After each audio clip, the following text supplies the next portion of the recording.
The landman saved the wet field for the very tail of the sheet, the way a fellow saves the sourest joke for after the plates are cleared, and when he got to it, he pushed his hat back and grinned and said, "And here's the jewel of the whole estate, boys. 30 acres of the finest frog pond in the county, bog you a mule to the collar, and cut you all the cattails you can burn. Who'll give me $1?" And the crowd in the sale barn laughed the laugh. A room turns loose when it has held it in through 6 honest parcels just to spend the whole of it on the 7th. Everybody in the valley knew the low corner of the old Ming place by its right name, which was the Sog, and by its other name, the Frog Bottom. 30 acres of rank green ground down in the bend that not one man alive had ever plowed, nor hayed, nor grazed a week running, because it would not dry, and in the dead middle of August it lay wet and rush-choked and soft to the knee, fed by a cold sink out of the limestone that never once in living memory quit, the ground a father walked his boy past to teach him the Lord made some dirt, only to drown a good wagon in. So the landman asked his dollar and worked it down, 50 cents, a quarter, going once for the frog bottom and the frogs thrown in, and it was folding back unsold when a small brown woman at the edge of the crowd in a dead man's coat lifted one finger and said, in a voice that did not hurry, $3. $3 for the Sog. Doshia Reed, 62 years old, a lean, weathered widow, a hair over 5 foot, with her gray hair in a hard knot under a man's felt hat, a woman most of that room knew only as the little Reed widow, who had come down off the dry Flint country that winter and turned a handful of rough, long-legged cattle loose in the rushes to wade like herons. She had bid on the one field the whole county agreed a body could lose a team and a wagon in and never touch bottom. And a fellow by the door hollered friendly as a slap, "Buy yourself a boat too, Doshia, so you can get out to milk." And the room came apart laughing, and the landman cracked its soul before she could come to her senses. She folded the paper into her coat and walked down through the middle of the grinning mess without cutting her step by an inch, because there was nothing wrong with her hearing, and because she had done a sum not one man on those benches had thought to do. She had come up 200 miles west in the dry Flint country where the rain is a rumor most summers, and out there a body learns the plainest fact there is,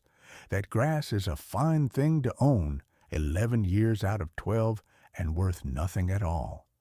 The 12th, because grass comes down out of the sky, and the sky cannot be trusted, and the only wealth that holds in a killing year is water that comes up cold out of the ground and asks the clouds for nothing. She had watched a drought take a whole county when she was a girl, watched the fat lowland herds go down with their tongues gone black on the best grass in the state, while the one hard scrabble family with a live spring watered their scrub stock and came through whole. And to Doshia, the Frog Bottom was no frog pond at all. It was the single unfailing spring in the township, going for $3 and a laugh, and she had a dozen marsh-bred cattle that could live on rush and sedge and never bog and never bloat and drink from a sink no other herd in the valley could reach.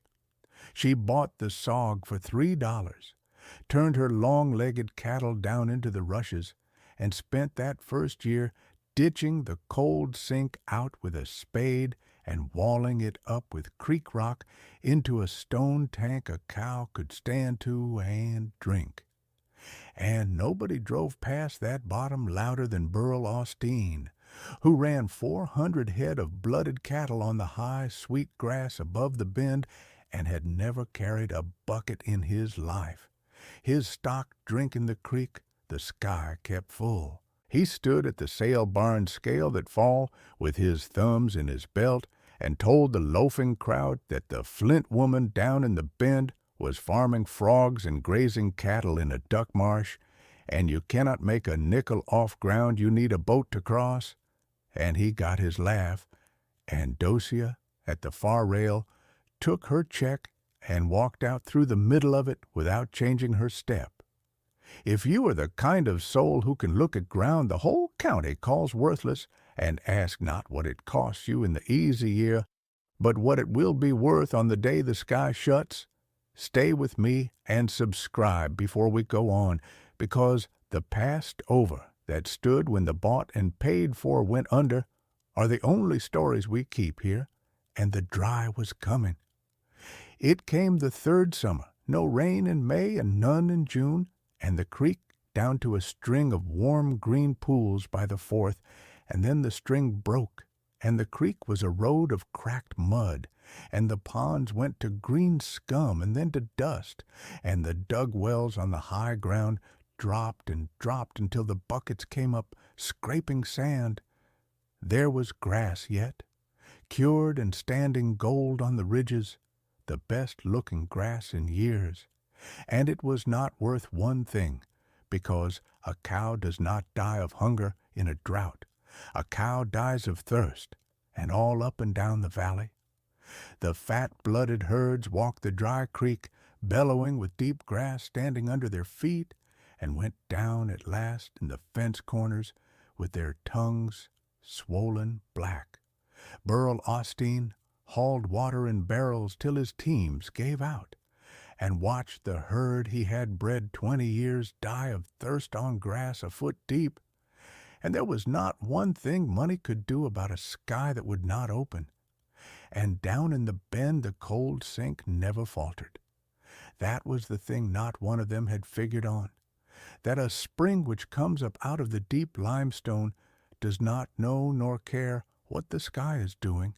and the frog bottom that would not dry in the wettest year would not dry in the driest one either, and the water rose cold into Dosia's stone tank all through that black summer at the same easy pace it had always kept.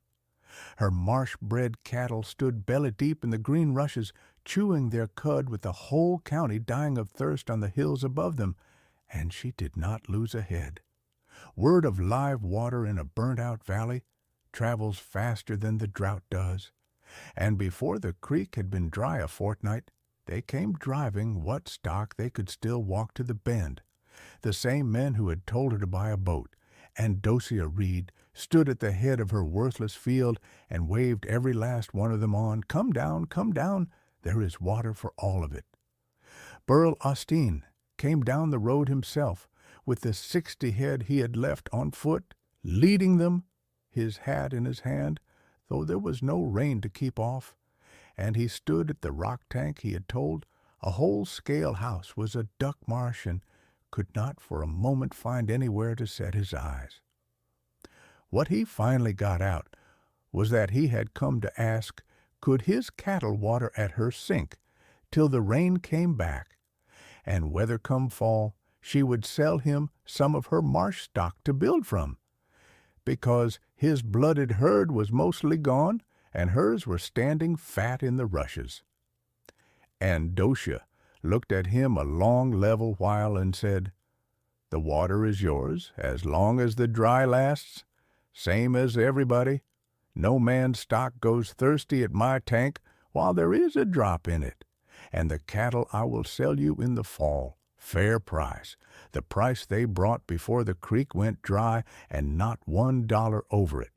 Austin said she could name any figure she pleased for water in a year like this, and the whole valley would have to stand and pay it, and Dosia worked her coat button a moment and said, "Cold water costs a body nothing in a wet year and everything in a dry one, and I have been the family standing at the empty tank, and I am too old to sell that off for one drought's money." And Burl Austin, who had told a whole-scale house you cannot make a nickel off ground you need a boat to cross, looked down off the dry ridge road at the one green field watering the last live cattle in the county, and said, quieter than she had ever heard a loud man speak, I was wrong about the bottom, and wrong about you, and about the manner of it worst of all. And she said, I know it, and there is shade at the willow end. Get your cattle down to the water before the heat comes up. And that was the end of the war on that road, not with a speech, but with 60 thirsty cattle drinking their fill at a stone tank the whole county had thrown away for $3. The rain came back that fall, the way it always does once it has taught its lesson. And all that year and the next, Dosia Reed sold her marsh-bred cattle into a valley that had watered its last herds at her tank, fair price and no favorites, until half the stock in the bend carried the tough, wet country blood she had driven down out of the Flint Hills for $3. She farmed the sog 11 more years and never once thought of trading it off for high, dry ground. And when she died old and easy in the little men cabin she never left, the stone tank she had walled up by hand still stood cold and brimming at the head of the field, and the cattle path her herd had worn down through the rushes to the water winds there yet, below the ridges the bottom once watered. So look around you at whatever it is your own county is laughing at this year, the wet ground, the odd stock, the little gray woman nobody counted, and do the older arithmetic, and ask not what the crowd swears a thing is worth in the easy year, but what it will be worth on the day the sky shuts. And if there was ever a piece of ground or a passed-over thing in your own life that everybody wrote clean off until the hard year came and it turned out to be the only thing left standing, tell me about it down below, and tell me which valley you are reading this from, and whether you would have bid the $3 on the Frog Bottom or stood and laughed with the crowd at the sale, because those are the stories we keep here. Think on it. And the wind comes up the bend where the cold sink feeds the stone tank it has fed 100 years, and the marsh cattle come down through the rushes at first light to drink, and the ridges lie gold and quiet above the one green field that watered them, and somewhere down the valley road a truck slows, so a driver can look at a full tank in a dry country, and the men who laughed at the sale barn are all these years gone still, and the woman, nobody counted, waters the county yet.